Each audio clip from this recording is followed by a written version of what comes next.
Warung itu berdiri sendirian di tepi jalan kecil menuju area persawahan Lumajang. Atap sengnya kusam, papan kayunya lapuk oleh hujan, dan lampu kuning yang tergantung di teras membuat tempat itu tampak seperti terjebak di antara masa lalu dan masa kini. Meski demikian, setiap malam selalu ada satu kursi yang dibiarkan kosong, seolah menunggu seseorang yang tak pernah datang. Arya tiba di sana menjelang malam. Perjalanannya dari kota membuat perutnya kosong, dan warung tua itu adalah satu-satunya tempat yang masih terbuka. Dari kehauan, cahaya temaramnya terlihat samar, berpendar lembut di antara kabut tipis yang turun dari lereng gunung. Saat Arya mendekat, Pak Suro, pemilik warung, muncul dari balik tirai bambu. Raut wajahnya ramah, tetapi sorot matanya mengandung sesuatu yang sulit dijelaskan. Seperti seseorang yang sudah terlalu sering menyaksikan hal yang tak lagi ingin ia bicarakan. "Silakan, Nak. Duduk dulu," ujar Pak Suro sambil mengusap meja kayu yang penuh bekas goresan. Arya duduk. Kursi itu melengking halus, seakan memprotes kedatangan seorang tamu baru. Angin malam membawa aroma tanah basah dan sedikit bau lembab dari bagian belakang warung, seolah ada ruang yang tak pernah benar-benar kering. "Kok sepi ya, Pak?" tanya Arya setelah pesanannya disajikan. Pak Suro tersenyum tipis, senyum yang lebih mirip usaha menenangkan diri, bukan sepi. Orang sini cuma lebih memilih di rumah kalau malam. Mereka bilang angin malam makin aneh akhir-akhir ini. Arya menatap sekeliling. Tidak ada yang aneh selain suasana warung yang terlalu sunyi untuk ukuran tempat makan. Sawah membentang luas di sampingnya, gelap tanpa satupun lampu, seperti lautan hitam yang menelan segala suara. Tapi ada sesuatu yang membuat Arya merasakan getaran kecil di tengkuknya, sebuah perasaan bahwa ia sedang diperhatikan. Awalnya ia mengabaikan, menganggap hanya karena lelah. Namun mata manusia selalu tahu kapan ada sesuatu yang mengawasi, meski tak terlihat. Di belakang warung, tepat di sudut paling gelap, Arya merasa seperti ada seseorang berdiri. Bukan bayangan bergerak cepat atau hewan kecil yang lewat, melainkan sosok yang diam. Terlalu diam. Pak Suro memandangi Arya dengan tenang. Tetapi ada kegelisahan yang jelas dari caranya menggenggam cangkir. "Pak," ucap Arya perlahan. "Barusan saya kayak lihat bayangan, tinggi, tapi nggak bergerak." Tangan Pak Suro berhenti. Napasnya tertahan. "Kalau kamu lihat sesuatu, jangan dipanggil. Dia bukan orang sini." Jawaban itu membuat suasana berubah. Angin malam yang tadinya berembus lembut seolah menghilang, digantikan oleh keheningan yang membuat telinga terasa panas. Arya mencoba menatap kembali sudut gelap itu, namun kini hanya ada kekosongan. Entah mengapa, ia merasa kursi kosong di sampingnya seakan ditinggalkan seseorang baru saja. Seperti ada tamu yang tidak terlihat, duduk, menunggu, lalu pergi tanpa suara. Pak Suro berdiri perlahan, menatap halaman depan, seperti memastikan sesuatu tidak mengikuti mereka masuk. "Warung ini sudah tua, Nak. Banyak cerita yang lahir dari tempat tua." Arya menelan ludah. Ada sesuatu dalam kalimat itu yang terdengar jauh lebih dalam dari sekadar peringatan. Lalu, tanpa alasan jelas, lampu warung bergetar pelan. Bukan padam, bukan memancar lebih terang, hanya bergetar, seperti menandai kedatangan sesuatu yang tak terlihat. Atau mungkin mengingatkan bahwa tempat itu tidak seramah tampaknya. Dan malam pertama Arya di warung angker itu pun dimulai. Tanpa ia sadari, ia baru membuka pintu menuju kisah yang tidak akan mudah lepas dari pikirannya. Malam di sekitar warung semakin menebal. Kabut tipis yang sejak tadi menggantung kini mulai turun, merayap pelan ke halaman depan. Lampu kuning yang menggantung di teras berpendar seperti lilin yang diselimuti uap, membuat bayangan apapun terlihat samar dan memanjang.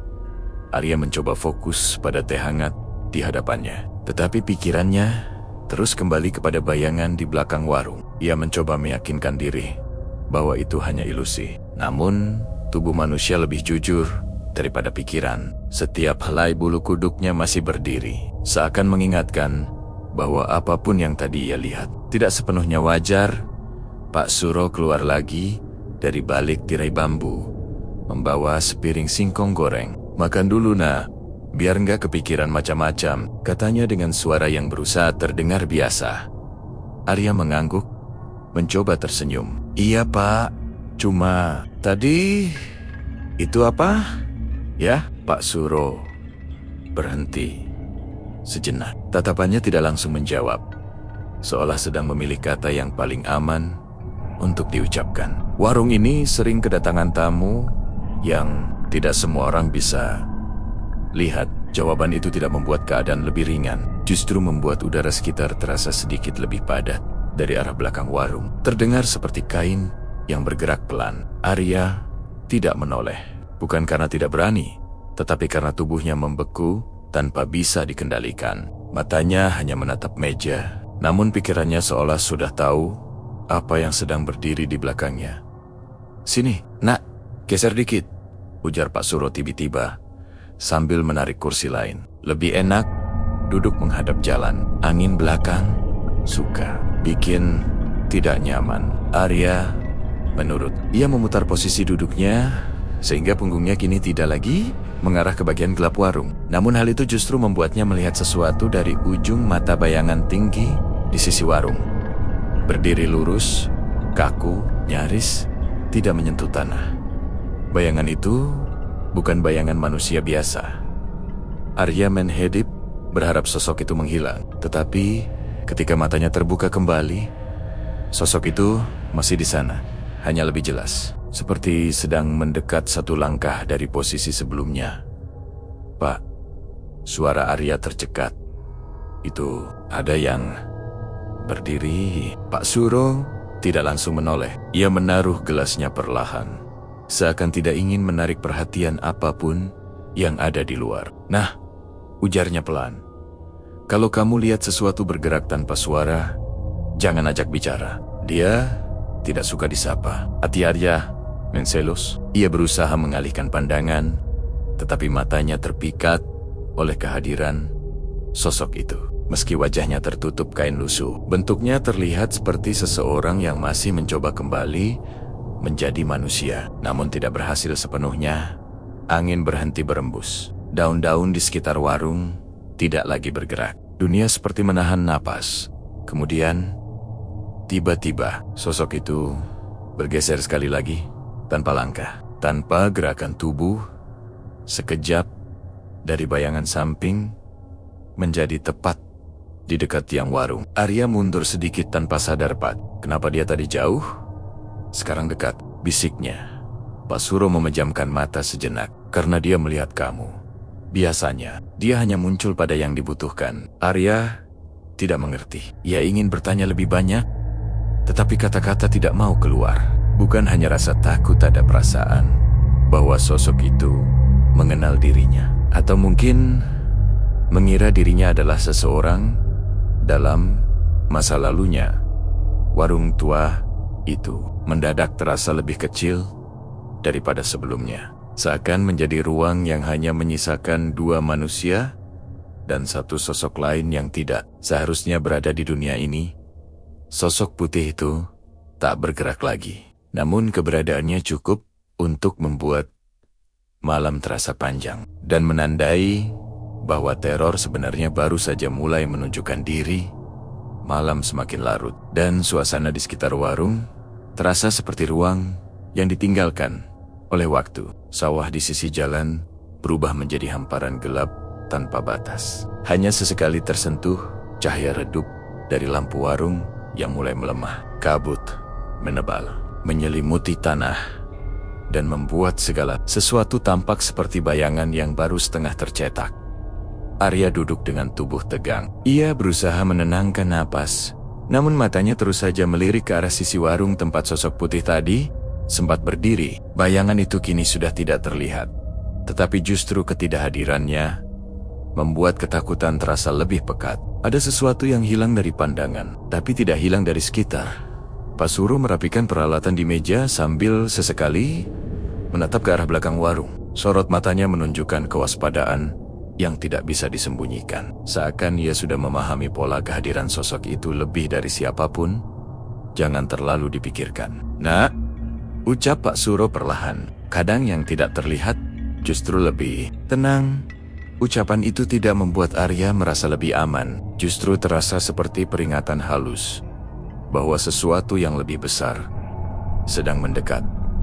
Dan benar saja, beberapa saat kemudian, dari belakang warung terdengar bunyi yang tidak berasal dari manusia. Bukan langkah, bukan suara hewan, melainkan gerakan lembut seperti kain yang digesekkan dengan tanah. Suara itu tidak keras, tetapi memiliki ritme yang aneh pelan. Berhenti, lalu berlanjut seolah mengikuti nafas sesuatu yang tidak memiliki hati untuk berdebar.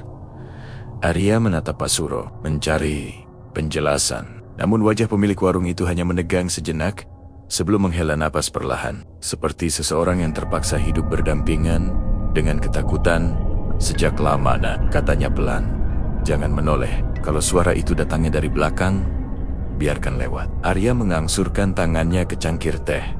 Bukan untuk minum, tetapi sekadar memegang sesuatu agar dirinya tidak gemetar. Namun jari-jarinya tetap bergetar halus, seolah tubuhnya tahu lebih dulu bahwa ada sesuatu yang merayap di balik warung. Suara gesekan kain itu berhenti tepat di sudut dinding. Diam, terlalu diam. Lalu suara lain menyusul perlahan, seperti sesuatu yang menggeser tubuhnya mendekati pintu belakang warung. Arya menahan napas, berusaha menolak rasa penasaran yang menusuk dari dalam kepalanya. Namun manusia selalu sulit mengabaikan apa yang tidak seharusnya ada. Dan tanpa sadar, Arya menoleh sedikit, hanya sedikit, cukup untuk melihat pojok paling gelap di balik rak minuman. Di sana, sesosok kain putih tampak menyembul di antara celah bambu. Tidak bergerak, tidak tertiup angin. Hanya ada Pak Suro langsung menepuk meja pelan, membuat Arya tersentak. Jangan lihat, katanya lebih tegas. Dia biasanya hanya ingin lewat, jangan buat dia merasa kamu memperhatikan. Arya segera memalingkan wajah kembali. Namun kini suara di belakangnya berubah menjadi sesuatu yang lebih dekat. Seperti sesuatu yang berdiri tegak, memerhatikan, menunggu, bukan dengan mata, tetapi dengan keheningan yang menekan. Angin yang semula diam mulai berembus pelan, namun mengarah dari belakang warung, membawa hawa dingin yang menusuk hingga ke sendi. Arya merasakan jantungnya ingin berlari keluar dari dadanya. Namun tubuhnya justru terpaku seperti batu. Apa? Dia masih di belakang, Pak? Tanya Arya dengan suara hampir tak terdengar. Pak Suro tidak langsung menjawab. Ia hanya menatap tirai bambu yang menggantung, memperhatikan pergerakan kecil yang tidak berasal dari angin.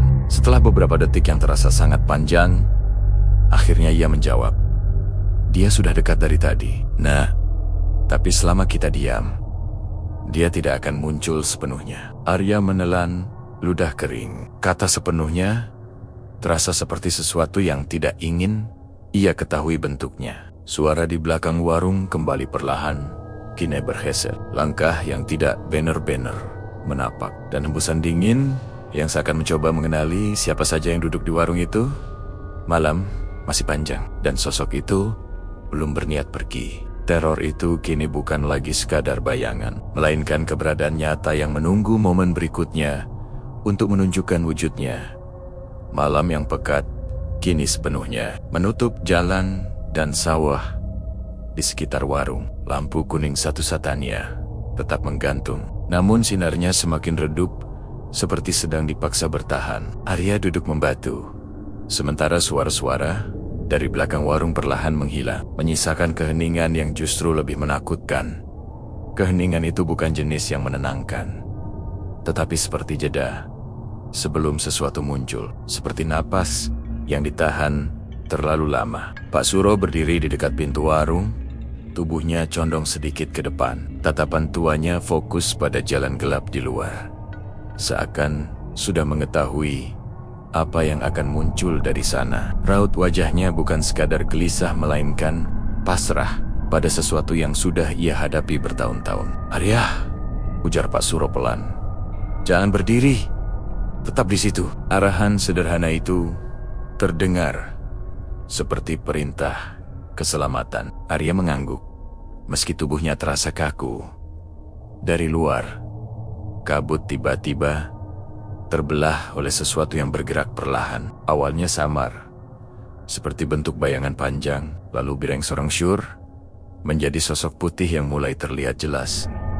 Dalam cahaya kuning warung, sosok itu berdiri diam di tepi jalan, tinggi, kaku, tidak bergeming meski angin lewat.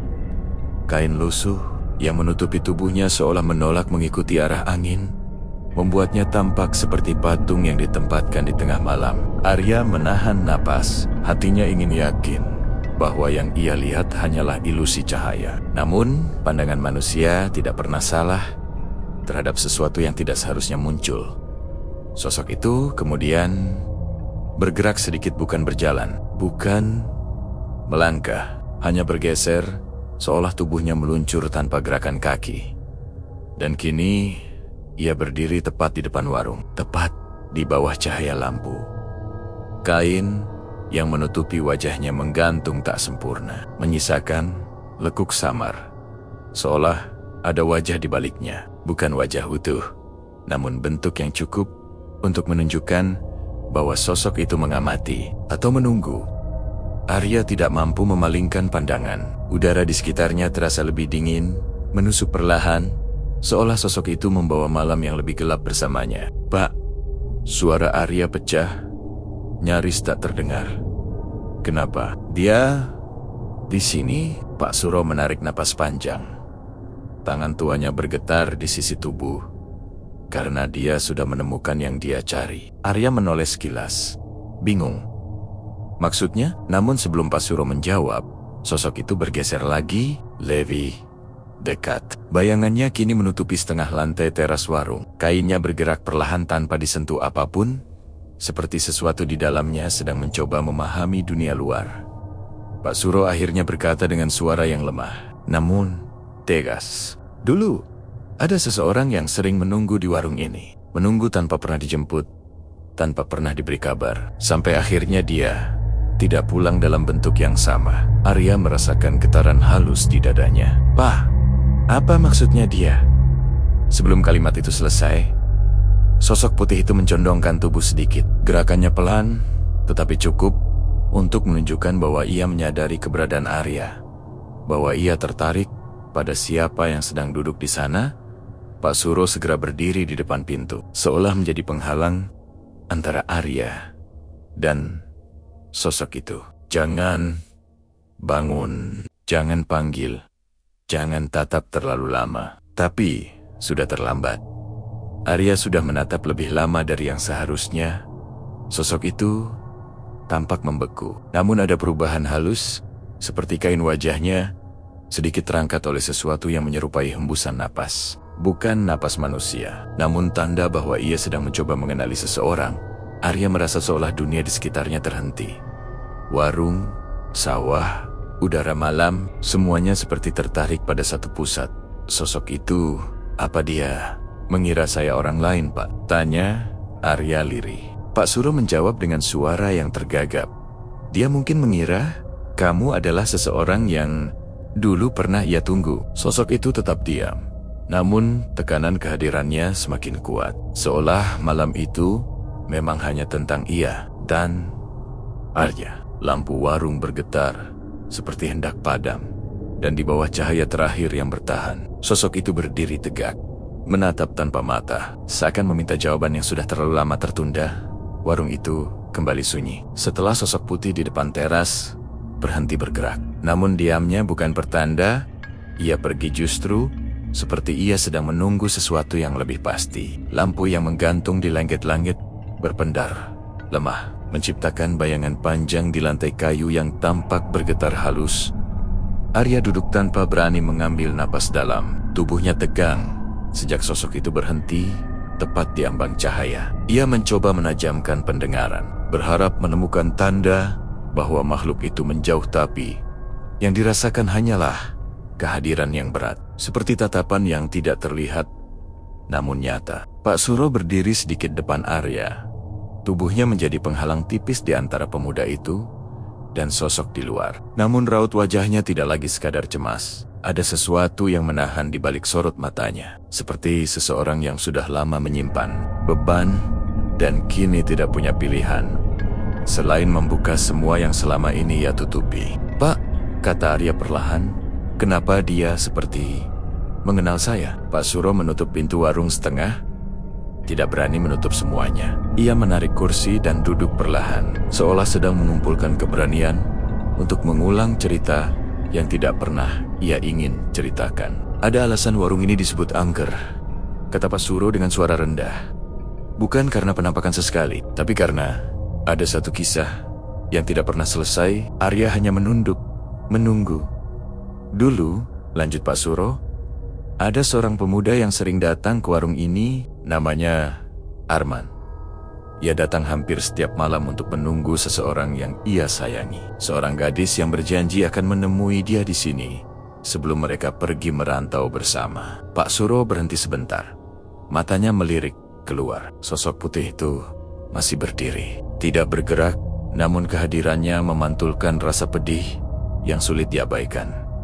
Arman menunggu berhari-hari. Nah, gadis itu tidak pernah datang. Setiap malam ia duduk di kursi yang sama, sampai akhirnya tubuhnya tidak mampu lagi menahan harap yang terlalu berat. Arya merasakan udara di sekelilingnya mengalir lebih dingin. Kisah itu hanyalah cerita pilu, tetapi bayangan putih di luar membuatnya jauh berbeda. Seolah kisah itu belum selesai, bahkan setelah bertahan-tahan berlalu, setelah kejadian itu, kata Pak Suro perlahan, orang-orang mulai melihat sosok putih berdiri di sekitar warung, diam, mengamati, seperti seseorang yang terus mencari orang yang tak pernah muncul.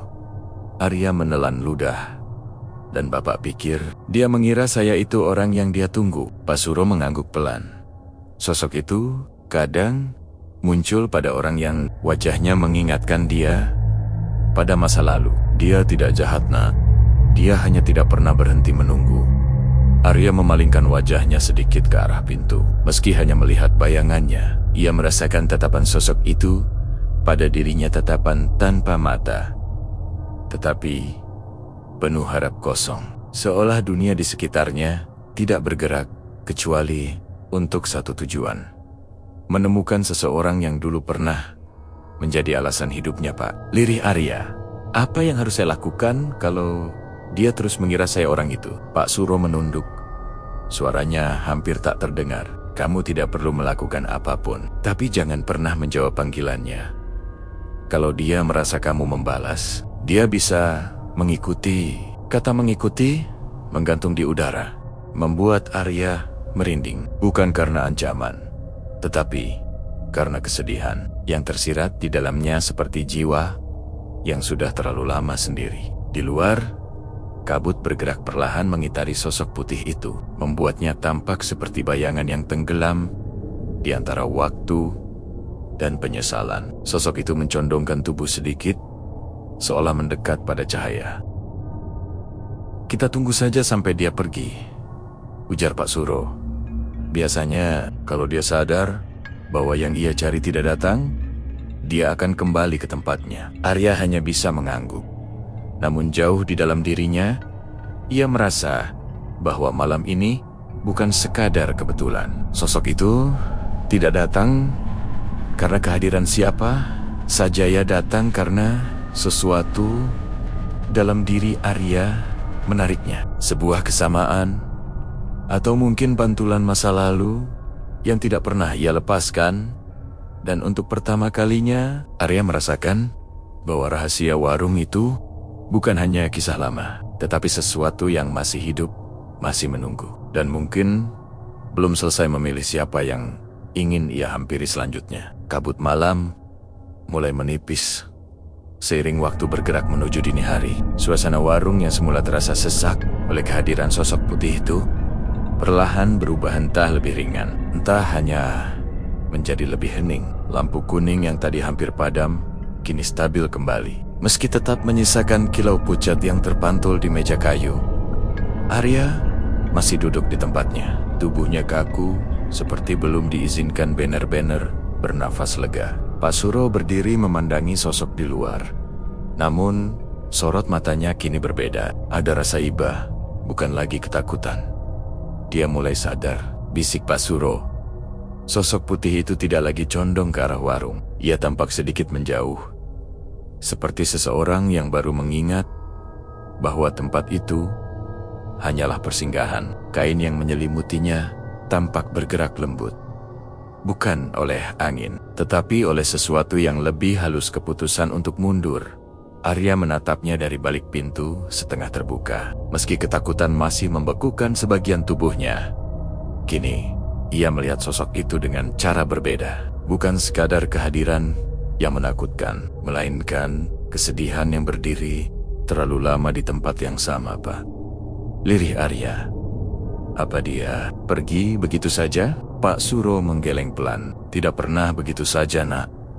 Dia pergi karena sadar yang ia tunggu tak hadir. Ia menghela napas panjang, tapi setiap kepergiannya selalu menyisakan pesan. Sosok itu berhenti tepat di batas kabut. Berdiri tegak, meski tak ada wajah yang tampak jelas. Arya merasakan seolah sosok itu menatapnya. Bukan meminta, bukan memanggil, melainkan memperingatkan. Seperti seseorang yang melihat bayangan masa depan yang tidak pernah benar-benar berubah. Kenapa dia melihat ke sini begitu lama? Tanya Arya. Pak Suro menjawab lirih. Karena dia ingin kamu mengerti satu hal. Jangan pernah menunggu seseorang yang tidak memberi kepastian. Penantian bisa mengikat lebih kuat dari apapun. Suara itu membuat Arya terpukul diam. Ada sesuatu dari kata-kata itu yang menggema dalam dirinya. Sesuatu yang lebih dari sekadar cerita hantu. Sosok putih itu kemudian perlahan berubah memudar. Tubuhnya menyatu dengan kabut, menjadi samar, lalu benar-benar hilang seperti embun yang terhapus oleh udara. Tidak ada langkah, tidak ada suara, hanya keheningan akhir yang menandai kepergiannya. Pak Suro akhirnya menutup pintu warung sepenuhnya, bukan karena takut, tetapi sebagai tanda bahwa malam itu sudah melewati batas yang seharusnya. Ia menepuk bahu Arya pelan. Sudah selesai, Nak. Arya mengangguk. Namun hatinya tahu bahwa sesuatu telah berubah. Bukan dalam warung itu, tetapi dalam dirinya sendiri. Kehadiran sosok tadi bukan sekadar gangguan, melainkan cermin yang memperlihatkan bagaimana penantian bisa membuat manusia kehilangan dirinya. Terima kasih, Pak, kata Arya. Kalau saya tadi berdiri atau menjawab, apa yang terjadi? Pak Suro tersenyum tipis. Namun ada ketegasan dalam suaranya. Dia akan mengikutimu. Bukan untuk menyakiti, tapi untuk memastikan kamu tidak pergi. Ia menghela napas lelah. Dan itu lebih berat daripada apapun. Setelah beberapa menit hening, Arya berdiri dan bersiap pergi. Angin pagi mulai berembus, membawa aroma persawahan dan tanah yang mulai mengering. Warung itu tampak seperti bangunan biasa lagi tua, sederhana. Namun, tidak sepekat beberapa jam sebelumnya. Namun sebelum Arya melangkah, Pak Suro menambahkan satu kalimat yang membuat malam itu terpatri dalam ingatannya selamanya. Nat, ingat satu hal, katanya. Jangan pernah datang ke tempat ini sendirian kalau hati sedang penuh beban. Tempat yang sunyi selalu memanggil mereka yang tidak ingin pergi. Arya menatap jalan yang mulai terang oleh cahaya remang matahari. Ia mengangguk pelan, lalu melangkah pergi, meninggalkan warung angker itu di belakangnya. Namun, saat ia menoleh untuk terakhir kalinya, ia melihat kursi kosong yang seolah masih menyisakan jejak seseorang yang baru saja duduk di sana. Kursi yang entah menunggu siapa. Kisah itu berakhir, tetapi bayangannya mungkin akan terus mengikuti sepanjang jalan pulang.